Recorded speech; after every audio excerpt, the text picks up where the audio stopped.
Hola, soy un cristiano reformado y bienvenidos a este podcast. Continuamos con nuestro estudio sobre la carta hacia los colosenses y en el pasaje de hoy veremos cómo Pablo establece las bases para la parte práctica de la carta, a la vez que refuta a los falsos maestros.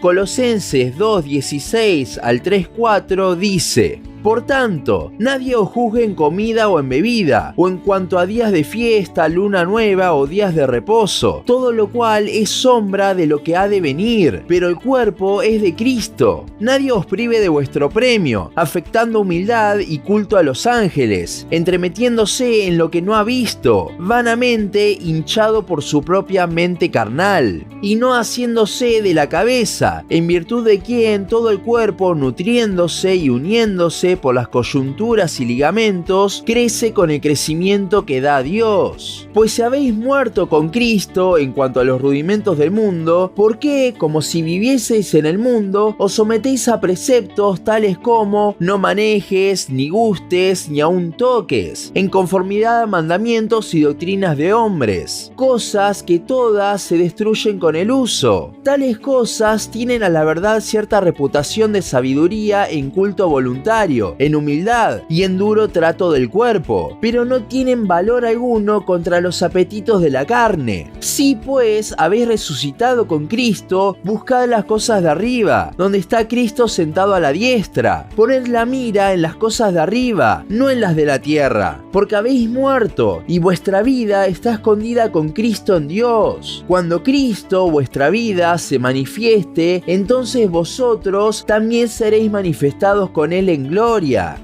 Si bien separamos la carta en pasajes, la realidad es que es toda una unidad, y de hecho en el original no existen separaciones de capítulos y versículos. Es por eso que ese por tanto del principio de nuestro pasaje de hoy tiene tanto sentido, ya que lo que veremos hoy es una consecuencia de lo que se habló anteriormente. ¿Y qué se habló anteriormente? Que estamos en Cristo, que Él murió por nosotros y nos dio vida. Entonces, lo que comenzará a desarrollar ahora Pablo es una consecuencia de ver el Evangelio. La mayoría de los comentaristas ponen como que es a partir del capítulo 3 la parte práctica de la carta, pero en mi opinión comienza en el versículo 16 del capítulo 2, siendo este una introducción a lo práctico de una forma negativa.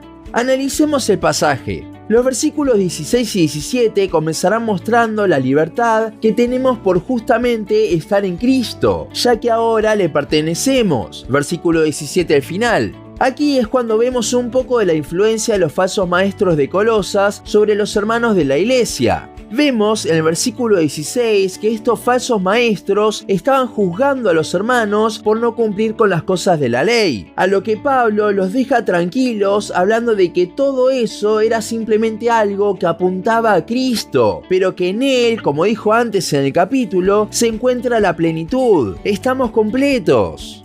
El versículo 18 nos sigue mostrando algo de lo que hacían estos falsos maestros. Primero habla de que no los prive del premio. Esto ya que al sumar obras, lo único que hace eso es desviarnos de nuestro camino que es Cristo y va hacia Cristo mismo. En el momento en que empezamos a confiar en nuestras obras, dejamos de tener la mirada en el objetivo, Cristo, algo de lo cual ya hablaremos más adelante. Luego vemos dos características más de estas personas. Primero, habla de que afectaban humildad. ¿Qué quiere decir esto? La palabra en el original para afectando nos habla de deseo. Al desear humildad, uno justamente no está siendo humilde, sino que es una falsa humildad. La NBI lo pone como que fingían humildad, y a eso se refiere el pasaje. Si bien por su estilo de vida de privarse de cosas, un estilo de ascetismo, fingían ser humildes, la realidad es que estaban llenos de orgullo y se jactaban en todo eso.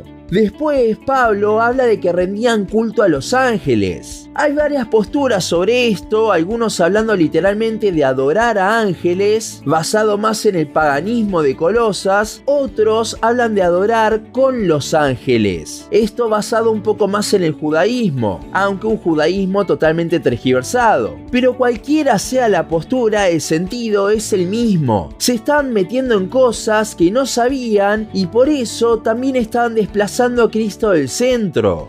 Este desplazamiento es justamente lo que vemos en el versículo 19, haciendo una referencia a la iglesia donde Cristo es la cabeza, aunque para ellos, como le agregaban tantas cosas al cristianismo, ya no lo era. Lo que continúa diciendo este versículo es bastante importante para el pasaje. Pablo continúa hablando en referencia a la iglesia que tiene a Cristo como cabeza. Vemos que teniendo a Cristo controlando todo, él utiliza la unidad de la iglesia, las coyunturas y ligamentos tienen la función de unir justamente para hacer crecer a cada uno de sus miembros. Pero lo importante aquí es que el crecimiento no lo estamos dando nosotros como comunidad, sino que Dios utiliza como un medio esa unidad de la iglesia para él hacernos crecer. Y siempre esto se da cuando se lo tiene a Cristo como mayor autoridad.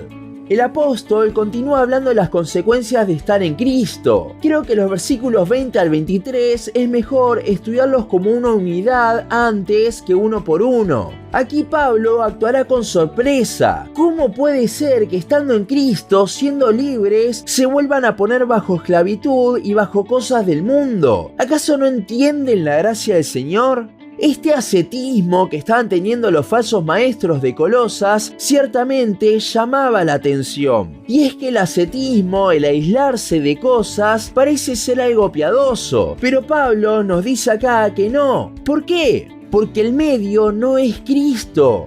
Llevémoslo a hoy en día con un ejemplo práctico. En muchas iglesias se dan charlas sobre la lucha contra la pornografía. ¿Y qué es lo que suelen decir? No estén solos con el celular y todo tipo de no hagan esto o aquello, como dice Pablo que estas personas decían.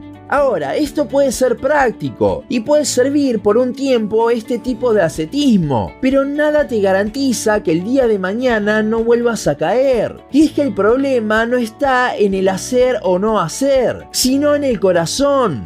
No hacer ciertas cosas puede tener cierta apariencia de poder ayudar en la vida cristiana, pero eso no soluciona el problema del corazón. Simplemente te hace más moral y deja totalmente de lado lo que dijo el versículo 19 sobre que el crecimiento lo da Dios, no nosotros. Pongamos otro ejemplo corto. Mi hermana es nutricionista y siempre que ve a personas que comienzan esas dietas de no comer absolutamente nada de ciertas cosas, se horroriza, porque el problema no está en el no comer, sino que lo que hay que hacer es comer en la medida justa, es cambiar realmente la alimentación por algo sano. Para la vida cristiana lo que tenemos que hacer no es aislarnos totalmente de todo. Y entiéndase bien que no hablo de que el pecado está bien. Aquí no habla de pecado, sino de formas para uno supuestamente santificarse. Del extremo conductista y austero en el que se estaban jactando estos falsos maestros. Lo que tenemos que hacer en realidad es cambiar nuestro corazón para que ya directamente no queramos esas cosas. ¿Y cómo lo hacemos? Es ahora que vendrá el comienzo del capítulo 3. Yo no puedo cambiar mi corazón. Quizás por momentos puedo cambiar mi conducta, pero esto no soluciona el problema. Y el hecho que yo no pueda, pero quiera dejar de pecar y quiera vivir una vida de santidad, lejos de llevarme a la desesperación de la impotencia, me debe llevar a Cristo. La impotencia, en su medida, no es algo malo cuando nos lleva a depender más de nuestro Señor.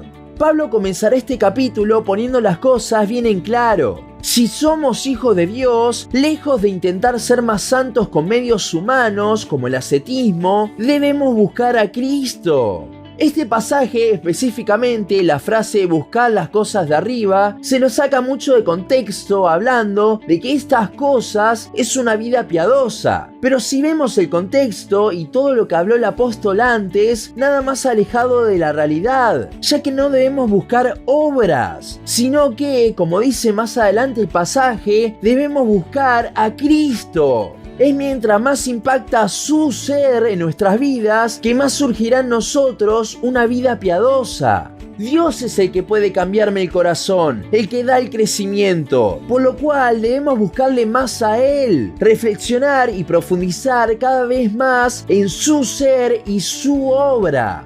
Y es eso que impactará de tal forma en nosotros que ahora sí vendrá eso que hablamos antes de no querer directamente lo que nos hace mal. En lugar de aislarnos a la fuerza, veamos a Cristo, y Él hará que directamente no deseemos ir en contra suyo, sino que crezcamos. Los versículos 3 y 4 hablan justamente de la seguridad, estando escondidos en Él, y la esperanza, confiando de que un día seremos glorificados con Él, que el creyente tiene, sabiendo que si bien todo esto es una lucha, un día no solo todo terminará, sino que estaremos con Él.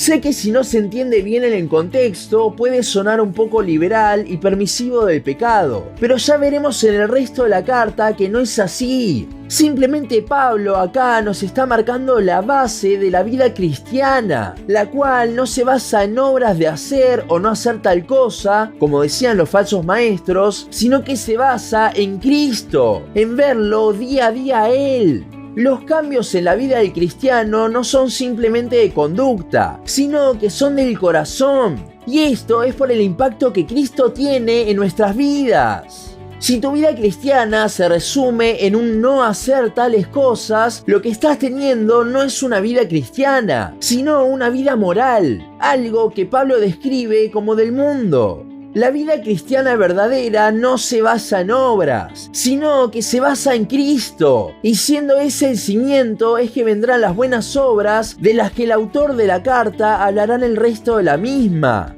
Si hay algo con lo que quiero que te quedes es con lo siguiente. Todo lo que hablamos hoy recuerda que es un resultado de lo que hablamos en el capítulo anterior del podcast. Un resultado de estar en Cristo. Y es por eso justamente que Pablo nos invita en el capítulo 3 a buscarla a Él, a mirar a Cristo, a concentrarnos en Él, que es Él que nos hará crecer. Esfuérzate, pero no en las obras, sino en la gracia, como dice 2 Timoteo 2:1. Mientras más veamos a Cristo, más nuestra vida será transformada a su imagen. Hasta aquí nuestro podcast de hoy. Seguinos en Instagram, Facebook, YouTube y Spotify. En todas nos encontrás como Un Cristiano Reformado. También seguinos en uncristianoreformado.blogspot.com para leer el resto de nuestros blogs. Nos vemos en la siguiente ocasión.